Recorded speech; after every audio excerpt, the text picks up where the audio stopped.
Chers internautes, chers amis qui êtes là aujourd'hui pour partager avec nous ce moment de louange à Dieu et de réflexion, chers membres de cette communauté de Neuilly, ce matin, nous vivons un samedi très spécial, très particulier, et cela à bien des égards. Tout d'abord parce que, bien sûr, c'est le premier de l'année, celui qui ouvre ce temps qui nous est donné par Dieu. C'est le second jour de notre calendrier, et alors qu'hier, peut-être, nous nous réjouissions dans les familles, entre amis, de commencer une nouvelle année, alors que nous étions rassemblés, et ce mot n'est pas là pour rien, je crois que nous savons que notre vie est ponctuée de moments forts. Et dans ces moments forts, il y a des traditions. Nous savons qu'il y a des traditions qui sont contestables, et puis il y en a d'autres qui sont très bonnes. Et je pense que celle qui nous a réunis hier était bonne, parce qu'à chaque fois que nous faisons sortir l'homme de l'isolement, de sa solitude, alors c'est une bonne chose. Janvier, premier mois de cette nouvelle année. Vous savez sans doute que son nom vient de Janus. C'est un petit peu particulier, Janus. C'était un dieu important dans la mythologie romaine. C'était la divinité, ce n'est pas pour rien, des commencements et des fins. Celui des choix. Et ce n'est pas anodin dans notre civilisation, c'était celui des portes. Divinité particulière parce que sa tête était faite de deux visages, l'un qui regardait en arrière et l'autre qui regardait en avant. Gardien du temps, gardien des passages, divinité des transitions et du changement. Il marquait le temps. Et ce n'est pas pour rien que lorsque nous commençons l'année, nous voulons la marquer. Et vous savez sans doute que jusqu'aux changements importants dans bien des domaines qui vont être apportés par Napoléon Ier, le droit romain a été et est encore parfois la base de nos lois européennes. Quel regard pouvons-nous jeter sur cette année qui vient de s'écouler? 2015, vous le savez comme moi, commence en janvier par, hélas, cette première vague d'attentats suicides à Charlie Hebdo. Et elle va se terminer, hélas, ce 13 novembre, par ceux de Saint-Denis, par les terrasses des cafés et par le Bataclan. Cette année, à cause de ces événements, aura été vécue dans la crainte, dans les tensions, dans le stress.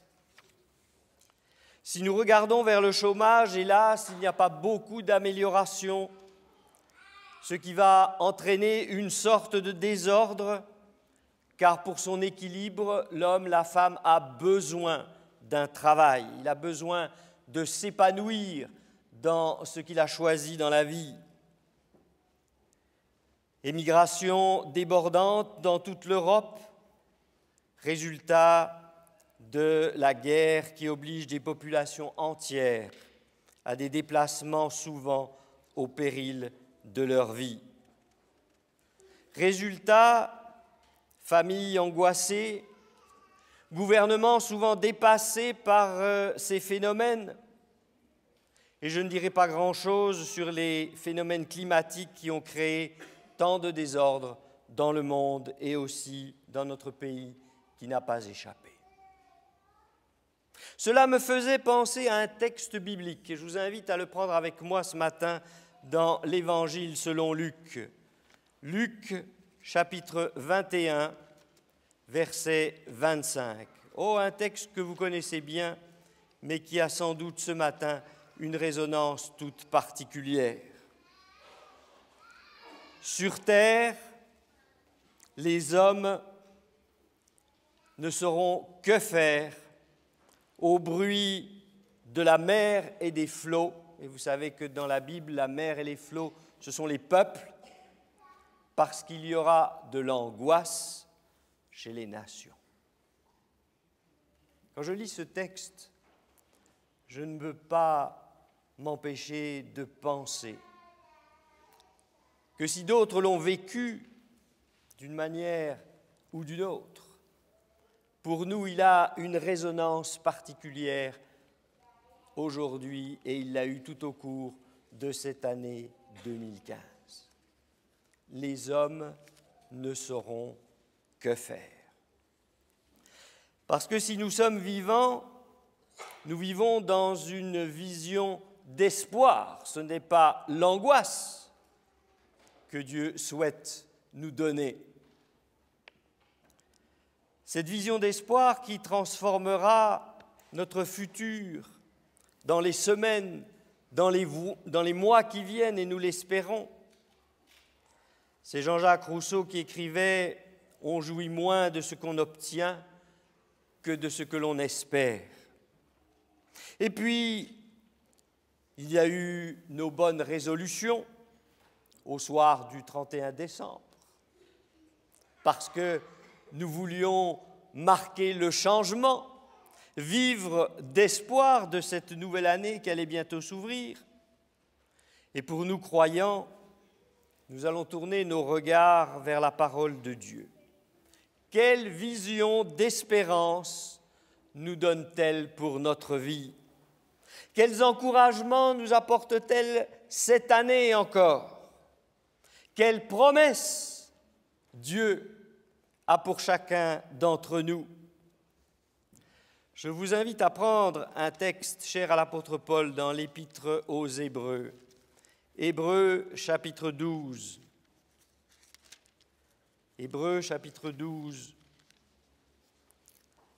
versets 12 et 13. Fortifiez vos mains languissantes et vos genoux affaiblis, et suivez avec vos pieds des voies droites. Ça, c'est ce que Dieu nous demande pour cette année qui est devant nous. Ne vous préoccupez pas de l'état dans lequel vous êtes, de l'angoisse de vos préoccupations, mais préoccupez-vous de la direction que vous allez prendre pour cette année. Quelle sera une des clés de notre réussite au cours de cette année 2016? On raconte cette histoire. Elle se situe avant la fin du XVIIIe siècle, voire au début du XIXe, à cette époque où Jean-Pierre Cavaillé-Coll, célèbre facteur d'orgue, comme nous l'avons entendu ce matin, ne profitait pas encore de cette découverte qui va être cette machine de Barker. Machine qui permet à l'organiste de tirer de l'instrument les sons sans qu'il y ait les difficultés de l'air qui entre. Pour jouer de l'instrument, il faut les mains et il faut les pieds. Et ce n'est déjà pas si simple.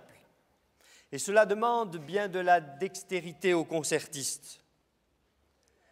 Et un jour, notre concertiste exécutait une pièce particulièrement difficile.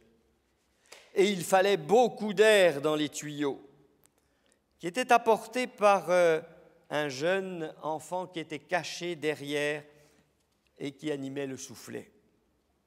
À la fin de l'interprétation, le public a été transporté par ce qu'il a entendu. Et les applaudissements ont retenti. Et c'est à cet instant que le concertiste a appelé de derrière l'instrument un jeune enfant et lui a dit « Je n'étais pas seul, mais nous étions deux, car aujourd'hui, il fallait beaucoup d'air pour interpréter cette pièce. Et ce succès, il n'est pas seulement mon interprétation, mais nous avons été deux à partager ces obstacles qui étaient devant nous. Les résultats que nous obtenons sont souvent le résultat d'un travail d'équipe, d'un travail de collaboration. Notre vie est faite de collaboration. Notre vie à deux, notre vie avec nos enfants, notre vie dans le travail, dans la société, notre vie à l'Église. Voyez-vous, la musique a toujours été pour moi riche d'enseignements. Et la réussite, vous le savez pour certains d'entre vous, la réussite d'un concert est due à plusieurs faits. Le premier, c'est que chacune donnera le meilleur dans l'usage de son instrument ou de sa voix, mais aussi en respectant les autres, de ce qui est écrit sur la partition, en regardant le chef qui dirige, qui nuance, qui donne le tempo, qui donne les départs.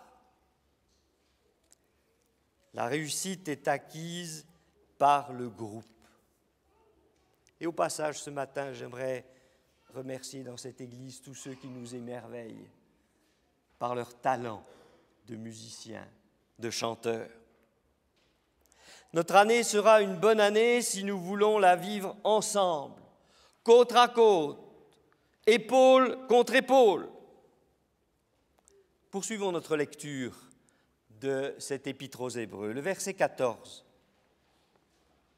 Après que l'apôtre nous ait rappelé ce que nous sommes, après qu'il nous ait donné la direction, il dit « recherchez la paix avec tous et la sanctification sans laquelle personne ne verra le Seigneur. Veillez à ce que nul ne se prive de la grâce de Dieu, à ce qu'aucune racine d'amertume poussant des rejetons ne produise du trouble et que plusieurs n'en soient infectés. Vous savez que plus tard, voulant obtenir la bénédiction, il fut rejeté lorsqu'il la sollicita avec larmes, car son repentir ne put avoir aucun effet. Il parlait d'Ésaü. Oui, nous avons besoin de rechercher la paix avec tous.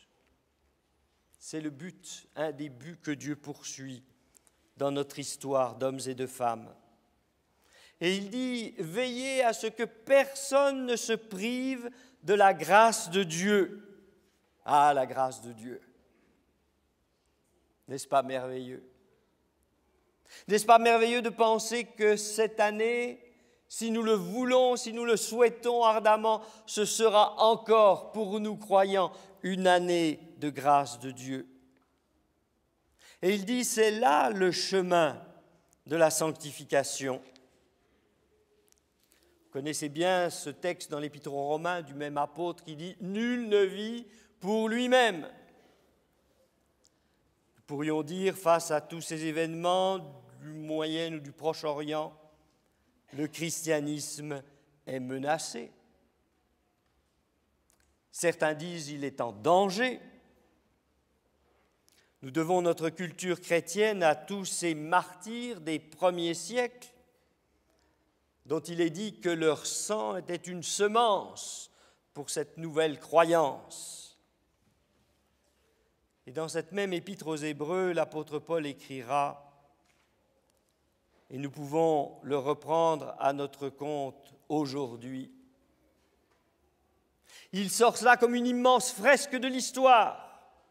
Puisque nous sommes entourés d'une si grande nuée de témoins, courons avec persévérance dans la carrière qui nous est ouverte, ayant les regards sur Jésus, le chef de la foi.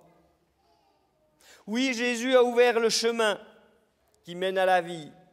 Et je pourrais dire ce matin, le plus dur a été accompli. Et c'est pourquoi, au seuil de cette année naissante. Emparons-nous des promesses de Dieu. Je pense à celles qui parfois nous agitent. Comment suis-je devant Dieu? Comment me reçoit-il ce matin? Ésaïe chapitre 43, verset 25, une de ces belles pages que nous ne devrions jamais oublier, frères et sœurs. Et surtout quand nous doutons de notre relation avec Dieu. J'efface tes transgressions. Je ne me souviendrai plus de tes péchés. N'est-ce pas une promesse merveilleuse?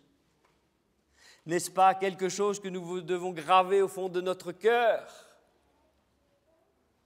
Oui, ce Dieu nous aime profondément. Et il ne veut que rien ne subsiste entre nous et lui. Et il va payer le prix le premier en envoyant Jésus-Christ. C'est pour ça que je dis le plus dur a été fait. La mort de l'innocent pour que je vive. Jérémie, ce livre que nous avons étudié tout au cours de ce trimestre, s'il y a un verset que vous devez retenir, Jérémie 31, verset 3, « Je t'aime, dit Dieu, d'un amour passager, fugace, éternel. Je t'aime d'un amour éternel, c'est pourquoi je te conserve ma bonté. » Ah, quelle confiance Dieu en nous. C'est merveilleux. Quand je réalise ce que je suis, entendre ces paroles, oui, je te fais confiance, Gilles. Je te garde ma bonté. Emparons-nous ce matin, non seulement des promesses de Dieu, mais des promesses même de Jésus en ce début d'année. Jean chapitre 15, verset 9, ce merveilleux évangile que certains ont appelé l'évangile de l'amour, et on le comprend. Jean chapitre 15, verset 9, « Comme le Père m'a aimé, je vous ai aussi aimé, dira Jésus. » Il aurait pu me détester. C'est à cause de moi qu'il va mourir sur la croix. Et il dit, comme le Père vous a aimé, moi aussi, je vous ai aimé. Je vous ai aimé jusqu'au bout, jusqu'à la mort. Et il ajoute, je vous ai dit ces choses afin que ma joie soit en vous. Et il ajoute cette phrase merveilleuse, que votre joie à vous soit parfaite. Ah, je souhaite que pour vous, durant cette année 2016, dont je ne sais pas ce qu'elle sera faite, que votre joie soit parfaite en Jésus. Si nous poursuivons la lecture au verset 12, il va quelque part donner les raisons comment cette joie peut être parfaite. C'est ici mon commandement, dira-t-il. Vous devez garder le sabbat avec scrupule. Vous devez prier 3 fois par jour. Non. C'est ici mon commandement. Aimez-vous les uns les autres. Et il donne la raison pourquoi je dois aimer l'autre. Ce qui est peut-être très difficile, aimer même celui avec qui je n'ai pas tellement d'atomes crochus, celui vers lequel je ne suis pas tellement porté naturellement. Il dit, c'est parce que c'est moi qui vous ai choisi. La raison de mon amour pour les autres, c'est parce que lorsque je regarde l'amour de Dieu pour moi, je ne peux qu'être transporté par l'amour de Dieu dans ce monde parfait qui est celui de l'amour. Je vous ai choisi. Et il donne la conséquence. Ce pourquoi L'apôtre dira, vous allez d'un pôle à l'autre pôle, vous courez le monde pour trouver un prosélyte. Et Jean, de la part de Jésus, donne une autre manière de faire. Il dit, à ceux-ci, tous connaîtront que vous êtes mes disciples, si vous avez de l'affection, un petit penchant pour aimer l'autre. Non, si vous avez de l'amour les uns pour les autres. Il semble bien que la clé de tout soit ma relation avec Dieu, ma relation avec Jésus-Christ, ma relation avec les autres.